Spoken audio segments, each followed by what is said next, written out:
ಆಡಳಿತ ಯಂತ್ರಕ್ಕೆ ಚುರುಕನ್ನ ಮುಟ್ಟಿಸೋದಕ್ಕೆ ಇದೀಗ ಡಿಕೆ ಶಿವಕುಮಾರ್ ಮುಂದಾಗ್ತಾ ಇದ್ದಾರೆ. ರಾಜ್ಯದ ಎಲ್ಲಾ ಡಿಸಿ ಸಿಇಒಗಳ ಸಭೆಯನ್ನ ಕರೆದಿದ್ದಾರೆ ಸಿಎಂ ಡಿಕೆ ಶಿವಕುಮಾರ್. ಎರಡನೇ ಶನಿವಾರ ಸರ್ಕಾರಿ ರಜೆ ಹಿನ್ನೆಲೆ ಸಭೆಯನ್ನ ಕರೆದಿದ್ದಾರೆ ಡಿಕೆ ಶಿವಕುಮಾರ್. ಇವತ್ತು ಬೆಳಗ್ಗೆ 10:30ಕ್ಕೆ ವಿಧಾನಸೌಧದಲ್ಲಿ ಸಭೆಯನ್ನ ನಡೆಸಲಾಗುತ್ತೆ. ಸೊ ಹಾಗಾಗಿ ಈ ಸಭೆ ಸಾಕಷ್ಟು ಕುತೂಹಲಕ್ಕೂ ಕೂಡ ಕಾರಣವಾಗ್ತಾ ಇದೆ.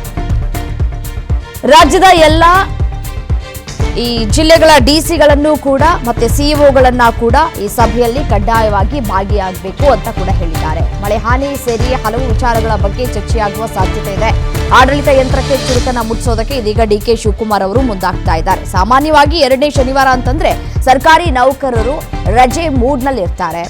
ಸೊ ಆದ್ರೆ ಈ ರಜೆಯ ದಿನವನ್ನೇ ಡಿಕೆ ಶಿವಕುಮಾರ್ ಅವರು ಈ ಮಹತ್ವದ ಸಭೆಗೆ ಆರಿಸಿಕೊಂಡಿರುವುದು ಈಗ ಎಲ್ಲರ ಗಮನವನ್ನ ಕೂಡ ಸೆಳೀತಾ ಇದ್ರೆ. ಆಡಳಿತ ಯಂತ್ರ ಮಂದಗತಿಯಲ್ಲಿ ಸಾಗಬಾರದು. ಅವರು ಮೊದಲನೇ ದಿನವೇ ಕೂಡ ಹೇಳಿದ್ರು ಸರಿಯಾದ ಕೆಲಸವನ್ನ ಮಾಡಬೇಕು ಅಂತ ಹೇಳಿ. ಸೊ ಹಾಗಾಗಿ ಇದೀಗ ಮತ್ತಷ್ಟು ಚುರುಕು ಮೂಡಿಸೋದಕ್ಕೆ ಮುಂದಾಗ್ತಾ ಇದ್ದಾರೆ. ಅಧಿಕಾರಿಗಳು ಅಲರ್ಟ್ ಆಗಿರಬೇಕು ಅನ್ನೋದೇ ಇದರ ಹಿಂದಿನ ಅಸಲಿ ಗೇಮ್ ಪ್ಲಾನ್ ಅಂತ ಕೂಡ ಹೇಳಲಾಗ್ತಾ ಇದೆ. ನೋಡಿ, ಮುಂಗಾರು ಮಳೆ ಆರಂಭ ಆಗಿರುವಂತಹ ಈ ಒಂದು ಸಂದರ್ಭದಲ್ಲಿ ಜನಸಾಮಾನ್ಯರಿಗೆ ಮತ್ತು ರೈತರಿಗೆ ಯಾವುದೇ ರೀತಿಯಾದಂತಹ ತೊಂದರೆಗಳು ಆಗಬಾರದು ಅನ್ನೋದು ಸರ್ಕಾರದ ಅತ್ಯಂತ ಒಂದು ನಿರ್ಧಾರ ಆಗಿದೆ. ಸೊ ಹಾಗಾಗಿ ಸಭೆಯಲ್ಲಿ ಮುಖ್ಯವಾಗಿ ಚರ್ಚೆಗಳನ್ನು ಕೂಡ ನಡೆಸೋದಕ್ಕೆ ಕೂಡ ತಯಾರಿಗಳು ಕೂಡ ಆಗ್ತಾ ಇದೆ. ಮುಂಗಾರು ಹಂಗಾಮ ಒಂದ್ ಕಡೆ ಆರಂಭ ಆಗ್ತಾ ಇರೋದ್ರಿಂದ ರೈತರಲ್ಲಿ ಸಕಾಲದಲ್ಲಿ ಬಿತ್ತನೆ ಬೀಜ ಸಿಗ್ತಾ ಇದೆಯಾ ಇಲ್ವಾ ಅನ್ನುವಂತಹ ಪ್ರಶ್ನೆಗಳು ಕೂಡ ಇದೆ. ಈಗಾಗಲೇ ರೈತರು ಕೂಡ ಇದಕ್ಕೆ ಆಕ್ರೋಶವನ್ನು ಕೂಡ ವ್ಯಕ್ತಪಡಿಸ್ತಾ ಇದ್ದಾರೆ. ಮಳೆ ಆರಂಭ ಆಗಿದೆ, ಬಿತ್ತನೆ ಬೀಜ ಸಿಗ್ತಾ ಇಲ್ಲ ಅಂತ ಹೇಳಿ ದೂರುಗಳನ್ನು ಕೂಡ ಕೊಡ್ತಾ ಇದ್ದಾರೆ. ಸರಿಯಾದ ಬಿತ್ತನೆ ಬೀಜ ಸಿಕ್ಕಿದ್ರೆ ನಾವು ಸರಿಯಾದ ಸಮಯಕ್ಕೆ ಬೆಳೆಯನ್ನ ಬೆಳಿಬಹುದು ಅಂತ ಹೇಳ್ತಾ ಇದ್ದಾರೆ. ಮತ್ತೆ ರಸಗೊಬ್ಬರ ಪೂರೈಕೆಯಲ್ಲೂ ಕೂಡ ಸಾಕಷ್ಟು ಸಮಸ್ಯೆಗಳಾಗ್ತಾ ಇದೆ. ಸೊ ಹಾಗಾಗಿ ಸರ್ಕಾರ ಕೊಡ್ತಾ ಇರುವಂತಹ ರಸಗೊಬ್ಬರದಲ್ಲಿ ವ್ಯತ್ಯಯ ಉಂಟಾಗ್ತಾ ಇದೆ. ಮುಂದಿನ ದಿನಗಳಲ್ಲಿ ಹೀಗೆ ಮುಂದುವರೆದುಕೊಳ್ತಾ ಹೋದರೆ ಕಷ್ಟ. ಅವರ ಸಮಸ್ಯೆಗಳನ್ನು ಆಲಿಸಬೇಕು ಅಧಿಕಾರಿಗಳು ಅಂತ ಹೇಳಿ ಈ ಒಂದು ಸಭೆಯಲ್ಲಿ ಚರ್ಚೆಯಾಗುವಂತಹ ಸಾಧ್ಯತೆ ಇದೆ.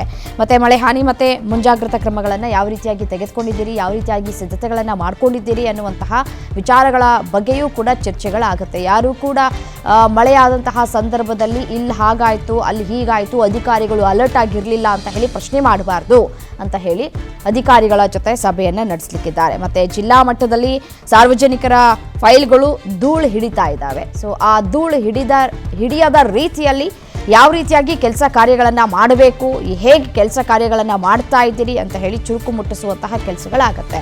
ಡಿಕೆಶಿ ಅವರ ಈ ಆಕ್ಷನ್ ಮೂಡನ್ನು ನೋಡ್ತಾ ಇದ್ರೆ ಅಧಿಕಾರಿಗಳು ಇನ್ನು ಮುಂದೆ ಕೇವಲ AC ರೂಮ್ನಲ್ಲಿ ಕೂತ್ಕೊಂಡು ಆರಾಮಾಗಿ ಎಂಜಾಯ್ ಮಾಡೋದಕ್ಕೆ ಸಾಧ್ಯ ಆಗೋದಿಲ್ಲ. ಫೀಲ್ಡಿಗೆ ಇಳಿಬೇಕು, ಕೆಲಸ ಮಾಡಬೇಕು, ಗ್ರೌಂಡ್ ರಿಯಾಲಿಟಿಗೆ ಇಳಿಲೇಬೇಕು ಅನ್ನುವಂತಹ ಖಡಕ್ ಸಂದೇಶವನ್ನು ಅವರು ಈ ಮುಖಾಂತರ ರವಾನೆ ಮಾಡ್ತಾ ಇದ್ದಾರೆ. ಮುಂಗಾರು ಮಳೆಯ ಸವಾಲುಗಳನ್ನು ಎದುರಿಸೋದಕ್ಕೆ ಸರ್ಕಾರ ಎಷ್ಟು ಗಂಭೀರವಾಗಿ ಇದೆ ಅನ್ನೋದಕ್ಕೆ ಇವತ್ತಿನ ಈ ಒಂದು ಹೈ ವೋಲ್ಟೇಜ್ ಮೀಟಿಂಗ್ಗೆ ಕಾರಣ ಅಂತ ಕೂಡ ಹೇಳಲಾಗ್ತಾ ಇದೆ.